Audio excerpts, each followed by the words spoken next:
Ken McIntire.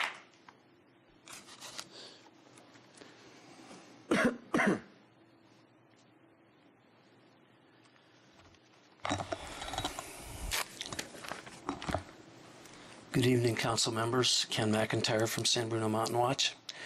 Thanks for extending the public comment.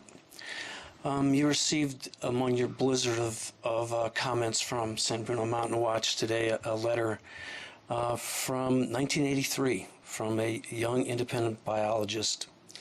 He wrote to express his opposition to the issuance of the incidental take permit for the endangered butterflies on San Bruno Mountain.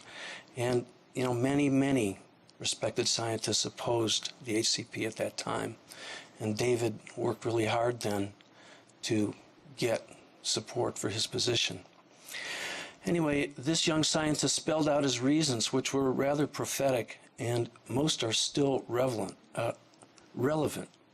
Number one, he said the likely impact of the proposed take has not been accurately identified. We're still waiting for enough good monitoring data to make a clear-eyed decisions. We don't have it yet. San Bruno Mountain Watch and most of the public has adamantly opposed to the action that you're contemplating. Number two, it has not been shown that mitigation in the form of habitat restoration will be adequate or even partially successful. Habitat restoration was promised in the original HCP. Actually, it's been shown that the habitat restoration has not been successful. But now, Fish and Wildlife Service and the county say that, oh well, that doesn't matter because we're not basing our mitigations on habitat restoration anymore.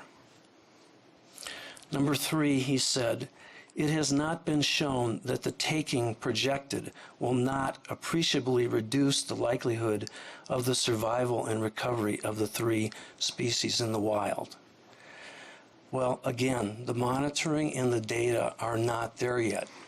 Had the monitoring been done properly, or had there been oversight during the first 17 years of monitoring, then by now we might have enough data since the corrections were made in 2001 to be able to say something about it. But right now, there's not enough that can be said to justify actions that could lead to the extinction of the species. The young biologist also suggested a solution that we could still apply to our situation today, if you can take the time and have the courage to do it. The locations, he said, are not important to the endangered species. Don't develop on the locations that are important to the endangered species. Find places to develop that aren't on endangered species habitat. If they happen to be in the county park, make a trade. Simple, logical statement. Over the past couple of years, San Bruno Mountain Watch has asked that the top row of houses in the planned development not be built in order to preserve a viable movement corridor for the butterflies.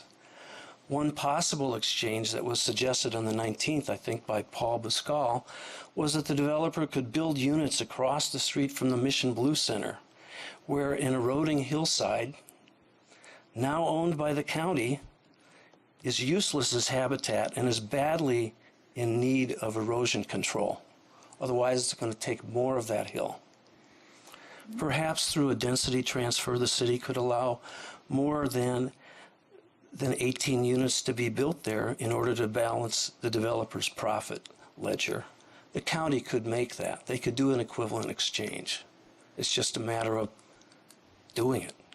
We urge the council... Your time's been up for a while. Oh, I'm sorry. You can wrap it up. We urge the council not to accept the EIR addendum and to come up with a win-win plan for all parties involved, especially the butterflies. Thank you. Okay, thank you.